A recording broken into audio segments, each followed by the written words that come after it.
record before I forget. Okay, so for 126 here, we are on week 2.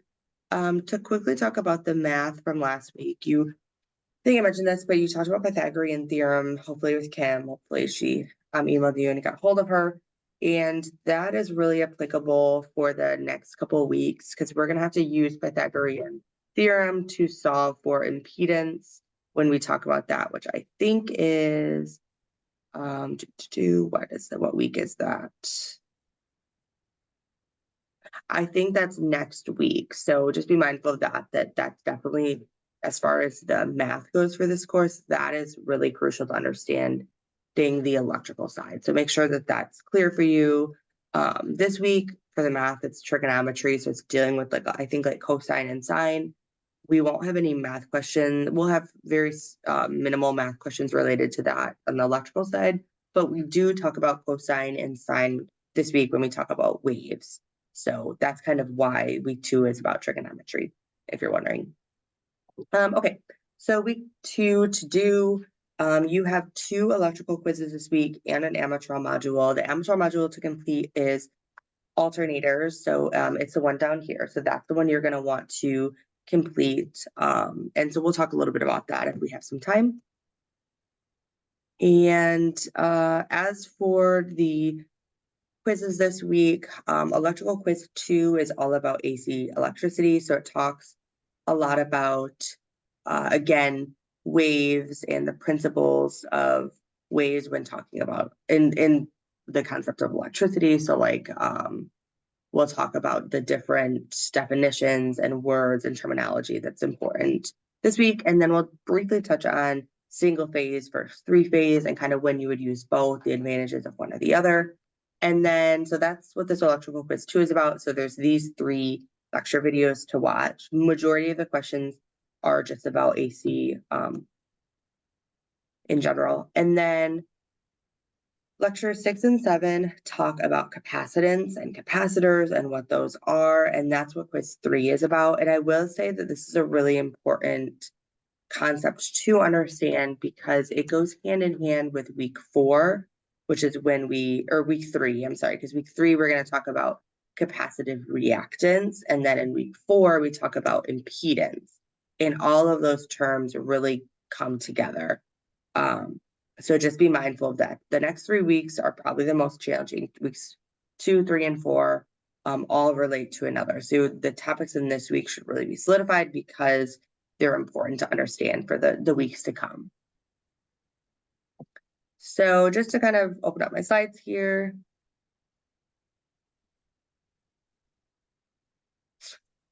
Oh, I don't know how to, I really wish they didn't do that to me, but okay. Okay. Well, skip the slide. So there's a lot going on this slide, I know, but I just wanted to touch through some of the important terminology when talking about waves because there are a couple quiz questions on it and it's important to understand. So you've probably seen a graph like this in science courses, just because waves are, you have the electromagnetic spectrum where you have certain waves and they all have different lengths and frequencies and all of that. So waves are used in a lot of different areas because we have things like radio waves, we have things like sound waves, which is very applicable. And in this class, we're dealing with electromagnetism. So of course we have waves, and terminology is really important to understand kind of when we're graphing things out. And if you're wondering what it's graphing, when we're dealing with electricity, a lot of time it's graphing the voltage over time. Because if you remember for alternating currents, which again is AC electricity, which is the most applicable form of electricity because it can travel long distances, right? And the reason it can travel long distances is because of that constant fluctuation in voltage. So when we're graphing AC electricity, we're typically graphing the voltage because we have highs and lows in the voltage, right? And it makes sense, if we were to graph direct current, it'd be a straight line because it's never changing, right? Where alternating current is alternating. So we can actually graph voltage over time and current over time. You'll see both. And again, it's fluctuating, but the way that it fluctuates is predictable. And that's why we use waves and That's why we talk about cosine and sine, because of the pattern it does, follows a pattern of a sine wave. Okay, so enough on that spiel. So looking at this top left picture, I just want to point out a couple things. So amplitude, so this is a wave and it's being graphed. So graphed, but when you hear the word graph, I know it's counterintuitive, but it's essentially just where we're graphing one thing over another. So a lot of times it's distance over time. A lot of times this x-axis is called is graphing something over time. Time or distance is the main thing. So amplitude is the first term, and essentially what amplitude is it's the height of the wave starting from point 0. So point 0 is right here. So anything below this is negative. Now, when we're talking about something like a voltage, it's kind of confusing because you think, well, how do you have a negative voltage? But you can think about it like a voltage drop, right? It's just a change in voltage there. So this is the 0 line. So the amplitude is the height from 0 all the way to the peak. The peak is the highest point of that wave. And of course, waves follow a pattern, right? Where they have a peak, and that peak is consistent among each wave. So again, amplitude is that length there. I can't even see, like, I'm still stuck on like the Jackson page screen. I don't know if you're on a Oh different page. no, thanks for letting me know here. Let me,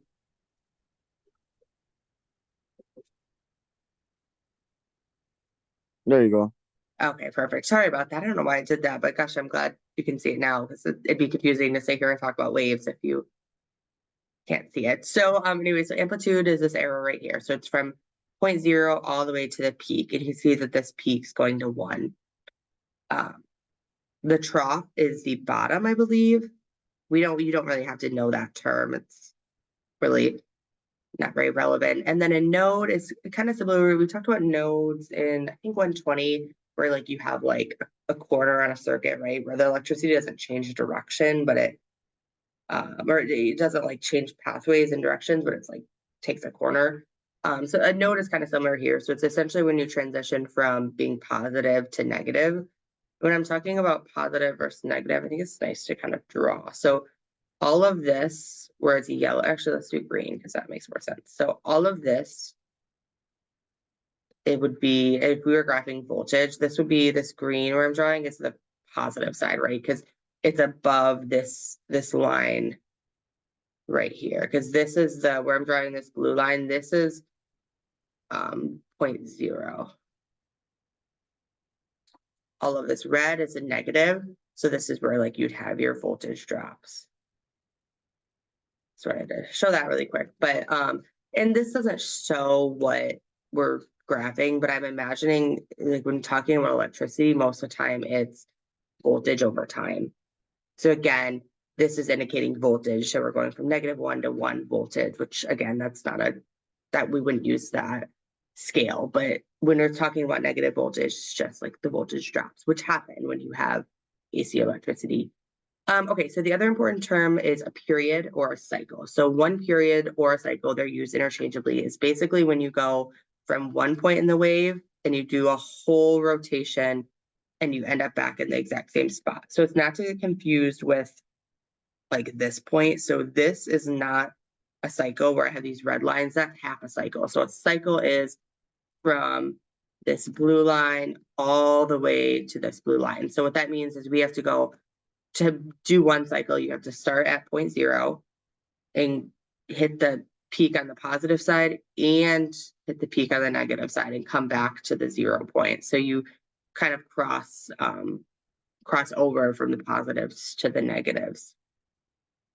So that's one period or cycle. The other important term that's not on here is a wavelength, which is very relevant. So wavelength is just from one point all the way to another. So I think like the wavelength would be like this point here to this point here. Like this distance is a wavelength, just because, as you can imagine, some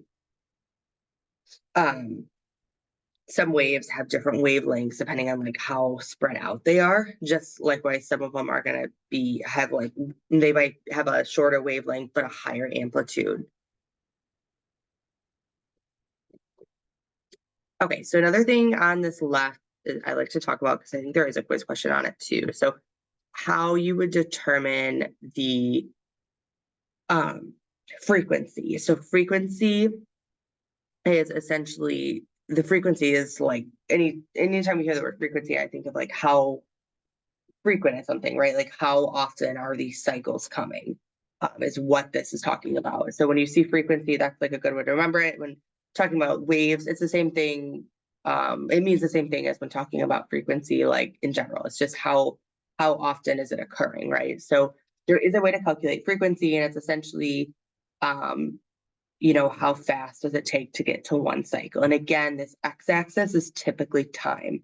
And that's why if you go back and look at this graph here, sorry, there we go. If we look at this graph, we can see it starts right here, right? If we look down below, this is time 0, right? And it can get kind of confusing because there's numbers on both sides, right? There's numbers on the y-axis, which I'm going to draw y here. This is the y-axis, right? And then there's also numbers on the x-axis. And again, I know I'm getting pretty mathy today, so which I'm sure you don't want to hear because you talk about math enough, right? So this blue line here, this is the x-axis, right? So anytime you have a graph, you have y over x, right? So x is the blue line. X is typically time. So again, the y-axis might change. It might be things like voltage. It might be things like distance. It might be things like amplitude, frequency. The x-axis, typically whenever you graph anything, is time. So this is, and that makes sense because it's usually, when you're graphing something, you're usually graphing a variable over time. Like you're graphing what the voltage is over time, or the distance over time, or I'm trying to think of another time you'd graph this, or frequency over time, just various things over time. So you can see that the x-axis, we start at 0 because we don't have negative time, right? Like you might have seen like in math classes where you have a graph like this, right? And you have the y-axis here and the x-axis here, and then you have like a graph like this, right? And you see these a lot in math. We don't have like a 4-quadrant graph because we're dealing with time when we talk about electricity, and there's never a negative time. So it's irrelevant to have this negative time, but it is relevant to have a negative y-axis because we do deal with voltage drop. So that's why this y-axis goes from 1 to -1, and why the x-axis starts at 0. Again, this point here where I'm drawing this blue line, this is -1, 0, where this point right here, this blue dot is 0, 0, because it's 0 on the y and 0 on the x. Does that make sense? I hope I didn't confuse you all talking about math, but does that make sense of why when talking about electricity, our graph looks like this, where we start on 0 on the x, but we have negative values for the y? I'm hoping that makes sense. But that makes sense. okay, I was gonna say, just please stop me if it doesn't. But anyways, kind of back to this because I jumped around for a minute here. So back to how you would calculate frequency. So it's how fast you do one complete cycle or period. And again, that's from going from one point of the wave all the way back to that other point. So the way that you would calculate this is, you can see looking on this top one here, I'm doing this first one. So we start at 0, where it starts up, and this red line, it goes all the way up. We hit the positive peak, then we go through the x-axis, hit the negative peak, and go back up. You can see that on the x-axis, we're at 8. So we went from 0 to 8. So what that means is it took 8 seconds, assuming this is in seconds, to go one cycle. So that means we went one cycle in 8 seconds, right? So the frequency is 18 Hz, which stands for Hertz or Hertz. I don't know how you pronounce it, but that's the way that we measure frequency, is in Hertz. And I think that's a quiz question. But again, it was pretty straightforward. We just, it's just 1/8 because it's a cycle over how much time it took. And and this is all talking about like AC generator, right? Like this is like a cycle as far as like a spin, like a turn that it takes to alternate the current from up, or like you say, from left to right or up and down, however you wanna, which way you wanna. Yep. And there are different like things you might measure, but yes, that is what it is. We're talking about AC current. And I don't know if you were on what I said earlier, but like if we were to graph direct current, it'd be just a straight line because of the fact that we don't have these fluctuations in DC. And that's one of the reasons AC is more important, not more important, but that's why AC is more relevant than DC. And it's because it can travel long distances, and it's because of those negative fluctuations. It's more efficient, those negative fluctuations, because we don't always need things to be energized at a constant rate.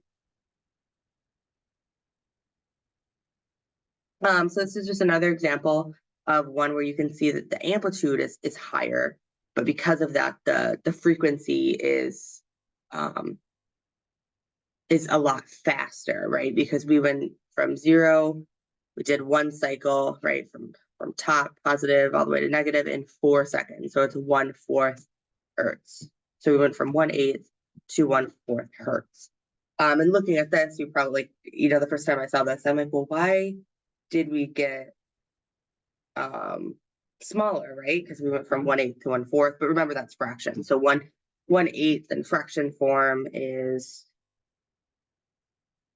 0.125. 1/4 in fraction form is 0.25. So it actually did get bigger, which makes sense because the frequency is faster, right? Because it only took 4 seconds to do a cycle versus 8. So we went from a frequency of 0.125 to 0.25. So you can either have it in fraction form or in decimal form. So does that idea make sense on how you would calculate frequencies and what frequency is and what a couple of these terms are? Hopefully it does, but if it doesn't, let me know. And let me.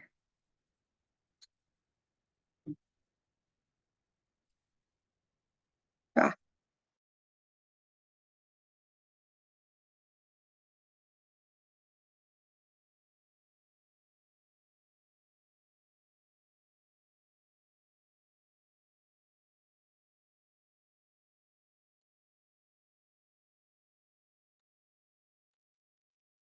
I think you got muted. Yeah, I can't hear you either. Sorry about that. Thank you. I'm having all technical difficulties today. I don't know how that happened. I cracked my laptop a couple weeks ago, which has been great. And I don't know, it's been doing a lot of weird things. Okay, so I'm kind of jumping around a bit. So I want to show this first before talking about cosine and sine. But on this right here, on the left, you see alternating current versus direct current. And with alternating current, if you remember, it has this symbol here to indicate alternating current. And again, that symbol is a sine wave, right? Because it's indicating how it has fluctuations. Whereas direct current, we don't have fluctuations. The current's traveling one way and one way only. Alternating current goes back and forth. So on this right here is a good example of graphing alternating current versus direct current. So this is showing current in amperage over time. It's going from -2 to 2 on the y-axis, 0 to 2 on the x-axis. So again, this is time. So as you can see, over time, that alternating current is this blue line, and it's constantly fluctuating from a positive current to a negative current. And again, negative current just means we're going backwards, right? It's like negative speed as we're going backwards, because that's all current is. Current is just speed. So you can see that over time, this alternating current follows this similar pattern. It's a very predictable pattern, but it is going back and forth, back and forth. Direct current, over time, it just stays flat at the same speed. And that makes sense, right? Because when we talked about direct current last semester, it was constant, right? Alternating current is fluctuating. So now kind of going back to this, the pattern through which alternating current goes follows that of a sine wave. And a sine wave here is this blue line. So you can see that in a sine wave,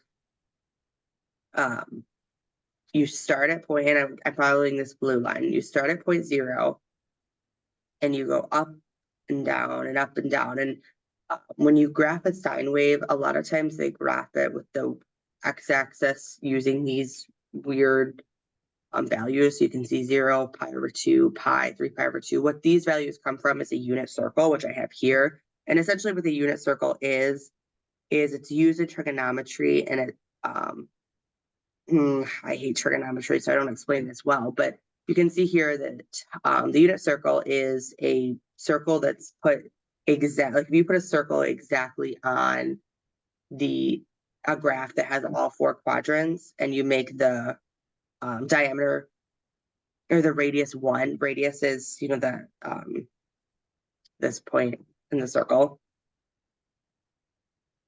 half of the diameter, right? Diameter is all the way, the width of the circle all the way across, radius is half. So if you draw a circle and you make the diameter 1, so you can see it's 1, right? Because it's 1, 0 here.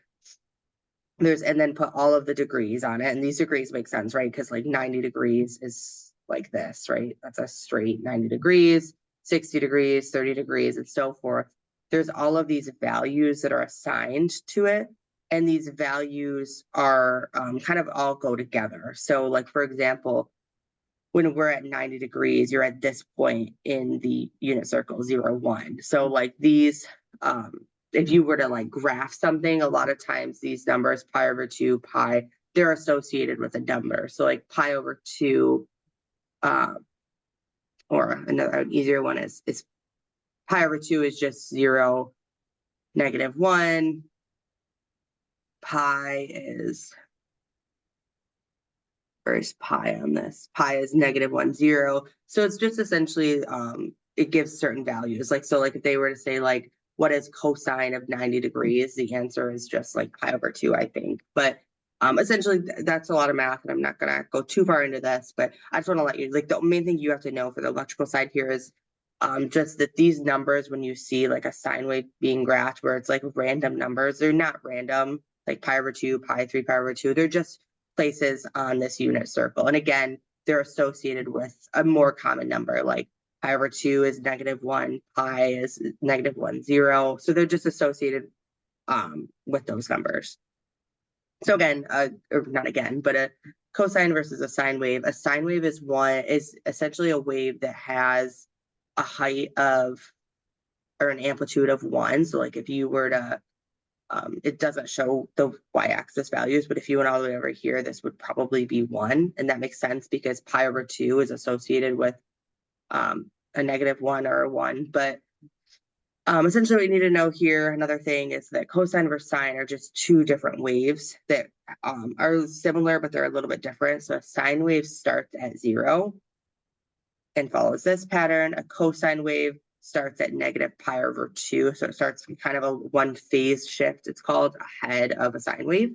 But in matters of electricity, alternating currents follow a sine wave. So that's the biggest thing to know. And again, if I was confusing you with talking about the unit circle and the radians, that's okay. You don't need to know that for this class. What you do need to know is an alternating current follows a sine wave. And we know it follows a sine wave because looking at this, we can see that it starts at 0, right? Doesn't start at -pi over 2, and it goes all the way up to 1, all the way back down to -1, all the way up to 1, all the way back down to -1, right? It's constantly fluctuating. And that again follows a sine wave.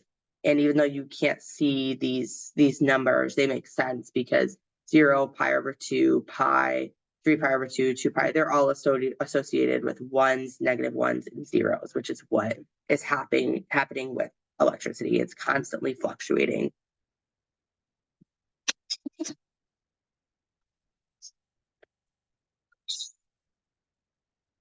Alrighty, so I kind of briefly touched on this, but again, the reason the alternating currents are so crucial is because they have a lot of modern day uses, specifically for power distribution. And that is because they can travel long distances with less power, meaning it's cheaper, right? Because the more power we have, the more expensive it is. And the reason it's cheaper is because of the fact, again, that when we graph voltage over or current over distance, we're having a lot of these fluctuations. And that's okay, right? Because if we're transporting that power, we don't always need that power, like from the point of going from the electric grid to like our house. We don't need the power during that way, right? Or during that time. So it's okay that it has these fluctuations. And again, that's why it's cheaper, because direct current is constant power. So what this on the left is showing, and you see these weird numbers, which go back to that unit circle, and that's why it's pi over 2, pi, 3 pi over 2. But Another thing that's interesting is if you look at alternating current and graph voltage and current, you can see that they're a little bit different, right? Because the voltage we know follows a sine wave because we already talked about that. Current is a little bit different. It follows a similar sine wave in this, or it doesn't follow a sine wave because you can see it doesn't start at 0, 0. It starts a little bit negative and it's got a wider wavelength, right? Like if we, and this is where the terms are kind of interesting. Like if we look at the amplitude here, the voltage is higher than current. And you can see that current is ahead of the voltage wave because like when they do a full period, which again is this point all the way to this point here, you can see that the current is ahead of the voltage. So the way that you would say that is current has a phase it's I think two, it's just a little bit here. You can see the difference. It's one phase shift ahead of a voltage wave when we graph them both. But the main thing from this slide to understand for this class is the reason that we use alternating current has to do with what you're seeing right now. And it's just because that voltage and that current are constantly fluctuating, and that fluctuation means that we're not always having this steady wave of power, which means that it's cheaper to travel and transport long distances.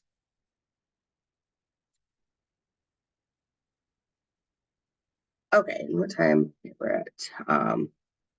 11:33, so I just want to make sure. So there is a little bit of math talking about when dealing with sine waves, and this is just an example here. So we're going to kind of walk through this problem. So let's say we have a generator, and a generator, if you remember, is just something that converts mechanical energy into electrical energy, which is energy we can harness. So let's say a generator has a peak voltage of 20 volts. What will be the voltage when the rotor is at 30 degrees versus 50 degrees versus 90 degrees? Okay, well, the first thing to talk about is what the heck is peak voltage, right? And that goes back to looking at this. The peak voltage is the highest point on that wave. So that's, again, where waves come back into play. So the way that you would do this, or the equation to solve for this, is the peak voltage times sine of x equals the voltage of the rotor at that degree, where x is the degree value. So for example, if you were trying to find what the voltage will be when the rotor is at the 30 degrees, all you have to do is the peak voltage, which we know is 20, and multiply it by sine of 30 to get 10 volts. You can do the same thing at 50 degrees and 90 degrees. Instead of 30, you use 50 and 90. So you can see that once you do the math there, your answers are 10 volts, 15.32, and 20 volts. So what that's telling you is that as you increase the degree of the rotor that the rotor is at, you increase the voltage. So that's just interesting to kind of see. And it's also interesting to note that this one, 20 times sine of 90 degrees is 20 volts. And that makes sense because we can't get any higher than that, right? Because 20 volts is the peak voltage. And if we go back to the unit circle, you'll see that 90 degrees is 0.01. So there's nothing that's why sine of 90 is 1. And that's because that's like the highest point. That's the peak, right? And it makes sense because like if we were to draw a wave here,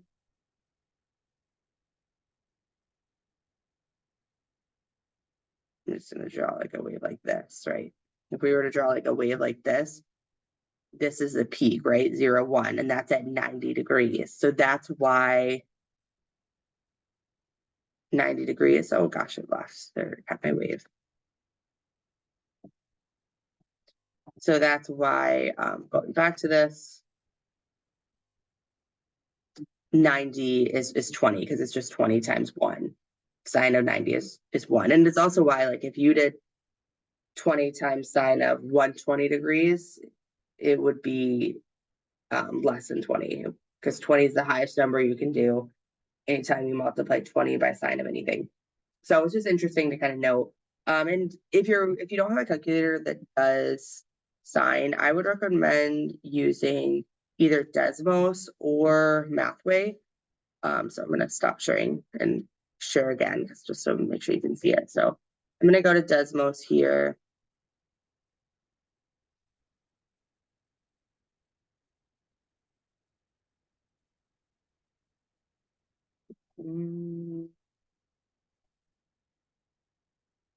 Okay, hopefully you can see graph that I'm drawing, but let me know if you can't.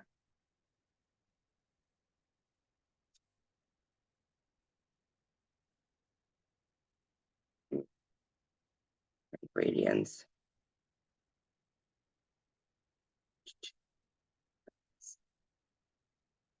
Okay, I would use Mathway actually. I take it back. This Desmos automatically goes in radians. So you probably heard the difference between radians and degrees. Degrees are just like 90 degrees, 30 degrees. Radians are those pi values, like pi over 2. So make sure when you use, when you do a math problem, that your calculator is in degrees if you're dealing with degrees, or rating if you're dealing with radians. So we're dealing with degrees, right? Because it was 90 degrees, 30 degrees, and 20 degrees. Well, 20 sine of 90, that's going to give us 20. And just out of curiosity, 20 sine of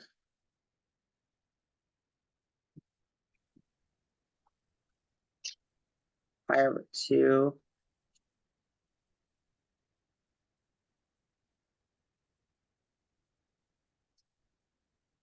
is also 20.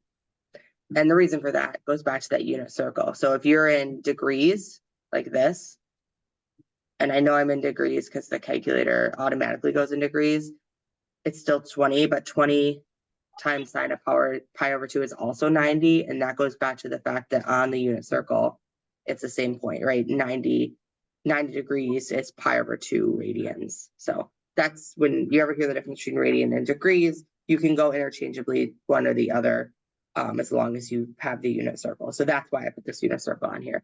So again, for problems like that, I think there might be a quiz question to solve for problems where you have peak voltage and different degrees of the rotor. All you have to do is multiply the peak voltage times the sine of that degree to get the answer. And the answer should never be higher than the peak voltage, because that's the peak or the highest voltage you can have. Could you do that first one again? 20, SIN 30 equals 10. Yeah, Could you do that one again? But yeah, but manually, like without the calculator. Is there a way to do that without the calculator or no? yes. Sorry, I had to think about that. Yes, there is, because it goes back to the unit circle, because the unit circle gives the value. Like, okay, and I've never done this before because I haven't done trig in a while. So sine of 30, that's what this says, right? Because sine of 30, and we know 30 is the degrees. If we look on the unit circle, sine of 30 degrees is pi over 6. So what number would we multiply with for that right there? I see what you're asking. Sorry, just give me a minute, because I think I got to think about it for a minute. Sine over 90 is. So your suggestion is just to do it on the math, like when we have a question like this, like a calculator. Yeah, definitely do it on a calculator, because that's how I have to think about it. Because I don't know. I'm just making sure I understood like what was going on, like you know what I mean. No, that's a So great question, and yeah, and gosh, I'm sorry. It's a good Kim question, because she has done trigonometry a lot sooner than I am. But I would say for this class especially, use a calculator. You don't have to do it by hand. So as long as you know how to type in the problem, and okay. again, the way to type it in is just use Mathway. Because I don't know if like your phone does sign. So use Mathway, which is free. You can just type in mathway.com, and you can just type it in like as 20, and then I literally type in SIN for sign, and then do the value, and it'll just give the number, which is 10. Okay. Thank you. Yeah, of course. Sorry, that didn't answer your question fully, but I want to remember how you do this, because we know it'd be 1/2, right? Because 20 times 0.5 is 10 I know, volts. baby. So sine of 30. Oh, that's what it is. Okay, if you want to know the math without using a calculator. It has to do with, I'm gonna zoom in.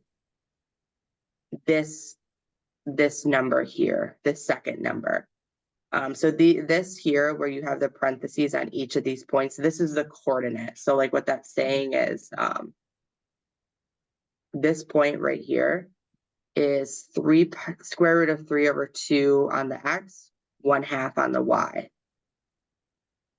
So I'm just going to draw it because again, this is the y-axis, this is the x-axis. So this point right here, we're square root of 3 pi over 2 on the x-axis and 1/2 on the y-axis, which means like if this were a graph, which makes sense because this point right here is 1, right? So this point right here is 1/2 on the y-axis, right? Because it's what you can see, it's about halfway, and that's where that number comes from. So sine of 30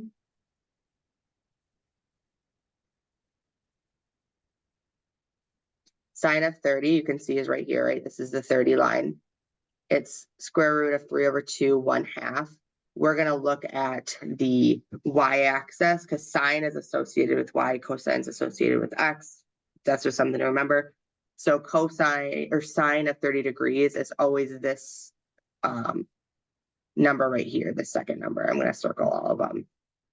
So sine of 30 degrees is 1/2. So going back to that math problem, sine of 30 degrees is 1/2. 1/2 times 20 is 10. Same for sine of 90 degrees. Sine of 90 degrees, if we look at this, sine of 90 degrees here is 1, because again, we look at the second number, which means sine of 90 degrees is 1. So that's how we did, that's why the math is 20 times 1 is 20. So that's the math behind it. I'm glad I remembered that. So hopefully that makes sense. Again, you don't need to know the math, but it's good to kind of have some idea. And so all of those, that's why the unit circle is really important for trigonometry, because it allows you to do cosine and sine math without using a calculator. If you don't have one, use a calculator though, because for things like this problem, it'd be a little bit more difficult. Okay, well, that was a great question though. That I mean, are you hungry, baby? caused me to think for a minute. Are Okay, you hungry, my love? so going back to the slides here, we only have a couple more slides and I recognize the time.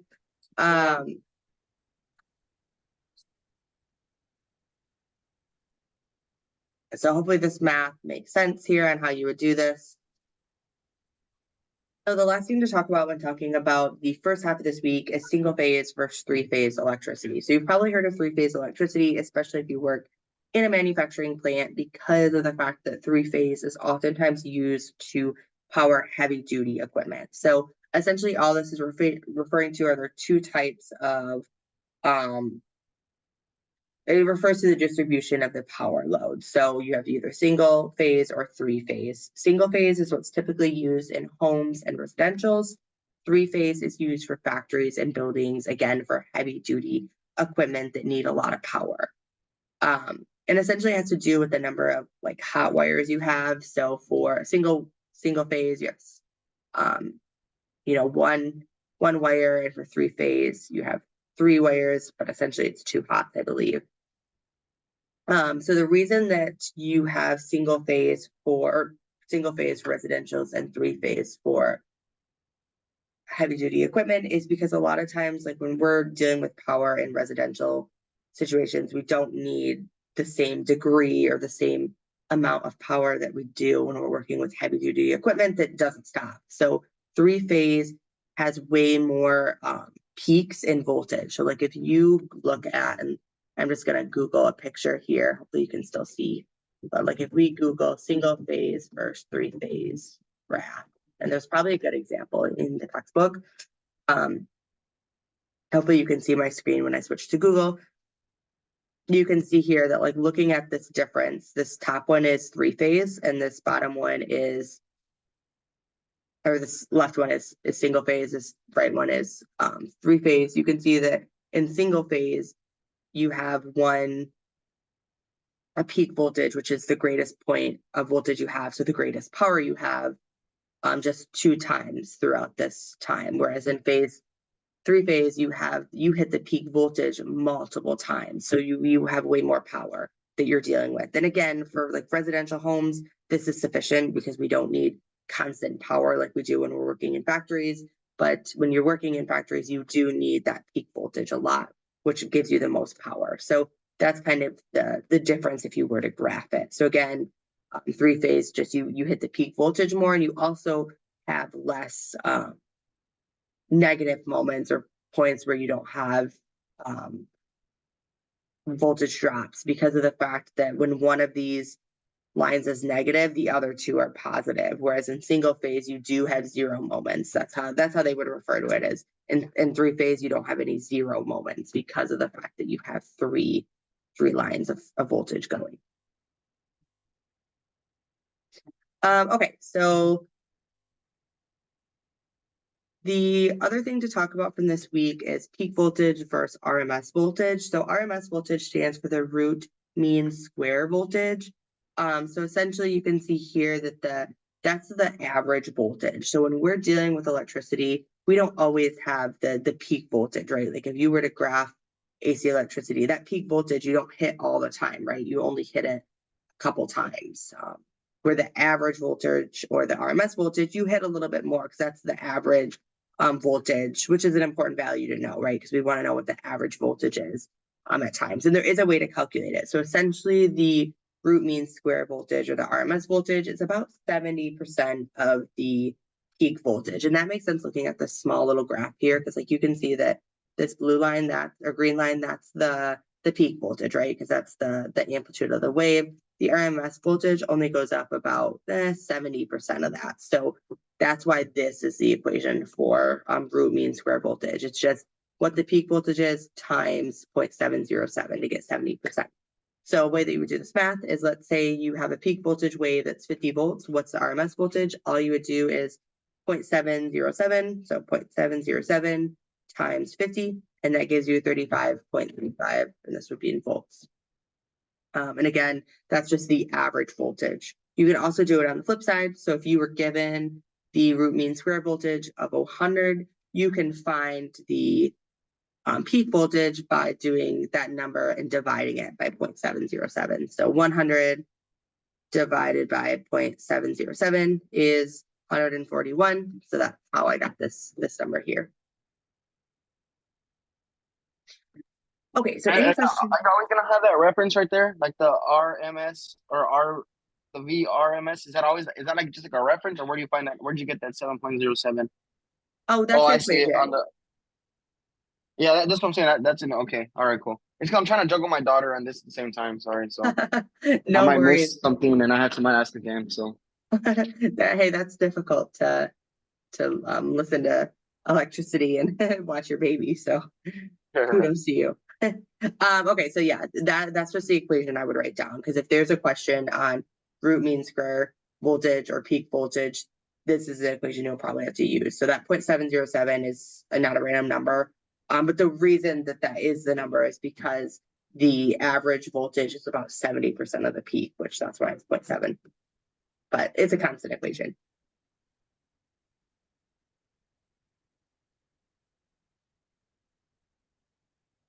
Okay, so that's pretty much the first half this week. So it's just talking about waves, a little bit of math with dealing with the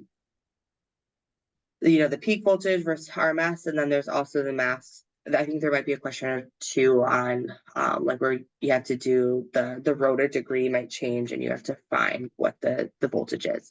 So the second half this week talks about capacitance, which capacitance, I kind of talked through that. And I know I'm running short on time here, but basically capacitance is just another property when we talk about electricity, specifically of the conductor. And again, the conductor is the material at which the current is flowing. So it's like the wire, right? So a capacitance is something that we can calculate for a conductor.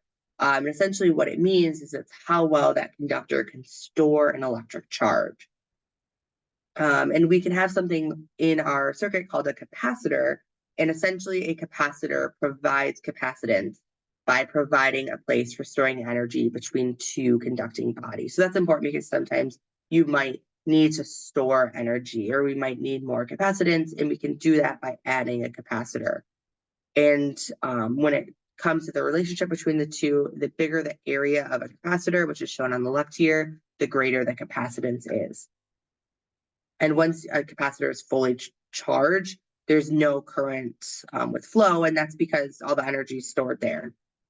So you can see here that it's mentioning the two conducting plates. That's I'm looking at this picture of the capacitor. That's the two gray portions. That's the conducting plate. So a capacitor is essentially this device that has two conducting plates and this dielectric, it's called, material in the middle where the electrons are flowing. I'll show a video in a minute. Capacitance is something that's measured in farads, which is essentially, I believe, time over resistance is the equation. You can see here it's seconds over that ohm symbol, which is resistance. So farad is just the unit through which capacitance is measured. In the weeks to come, we'll talk more about this. So I wanted to play this short YouTube video, and I know you won't be able to probably hear it. I just want to show you the flow of electrons because it's a good example of like how a capacitor works, and that's crucial understanding. And sometimes it's hard to fully talk about without showing a video. So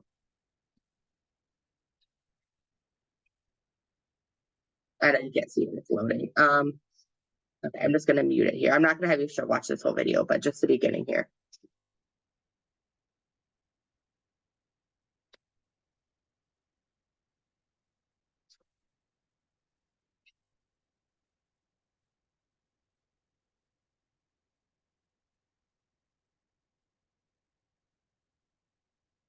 It'll show it in a minute here. It's just introducing like the different sizes capacitors coming right now.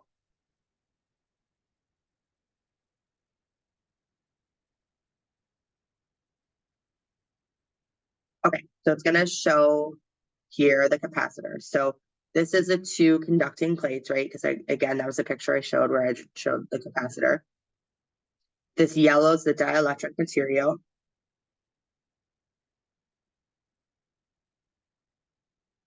So this is showing the capacitor in a circuit, right? We have the circuit with the battery.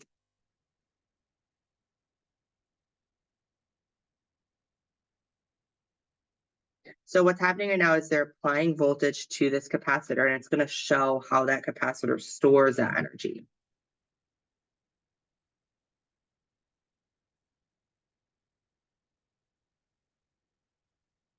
So what it's saying right now is that these, or what it's showing is that capacitors, those two plates, are electrically neutral. And when something's neutral, it means it has the same amount of positive and negative charges. So that's what's going on right now. That's why you see these positive and negative charges, because it's just showing that it's neutral.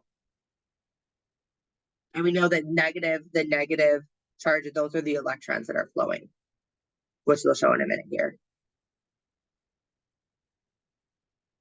Okay, so what they're showing right now is that these negative charges on those stored plates is going to move around the circuit because positive attracts negative, negative attracts negative. So they want to get to the other side, essentially.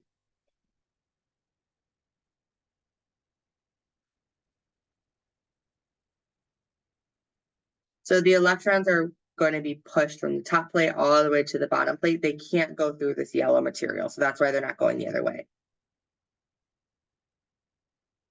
So what's going to happen over time is all of those negative particles are going to get stored on that bottom plate. So that's what they're going to show here in a minute.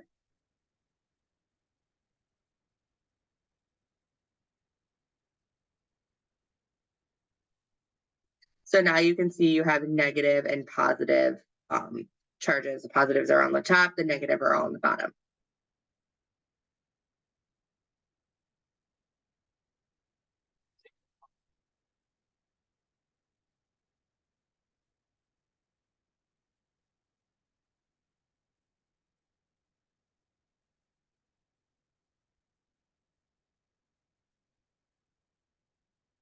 So what they're showing right there is the potential difference. So the potential difference means when you have like a distance between the negative and positive charge, and that potential difference is the potential energy, which is a form of energy. So that's the form of energy that is being stored. It's stored in the form of potential energy. So again, it's kind of confusing and difficult to conceptualize, which is why I wanted to show this video. So this is just a video showing how that capacitor works. So it kind of works by, it has this dielectric material that the electrons aren't able to travel through. So because of that, they slowly are going to move from the top to the bottom and get accumulated on that bottom plate.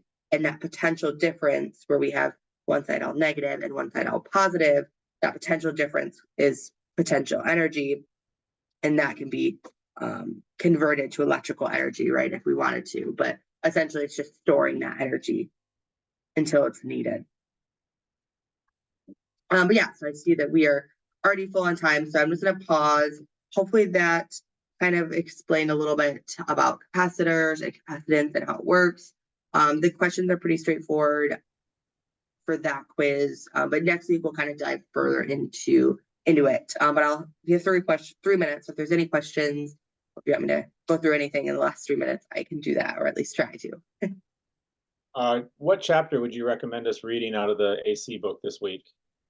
Honestly, I don't think you have to read the book unless it's helpful for you. I would say that the lecture videos are the most helpful, specifically the ones if there are any that, like, if when I talked to Jay, if there's any points that confuse you, like lecture 5, for example, talks fully about phase shifts and 3-phase power. So if that's confusing you, watch that one. Lecture 6 talks all about capacitors, but I really think that the book, especially this week, is a little bit overkill. It gives you way more information than you need. Okay.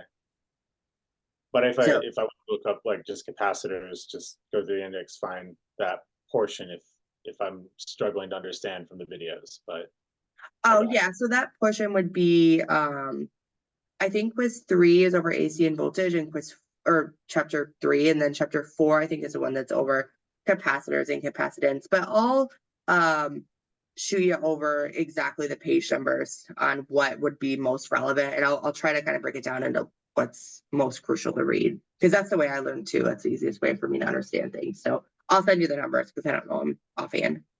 okay, great. Thanks so much. Any Alright. other questions at all or concerns? I'm all good. See you in the next one. See ya.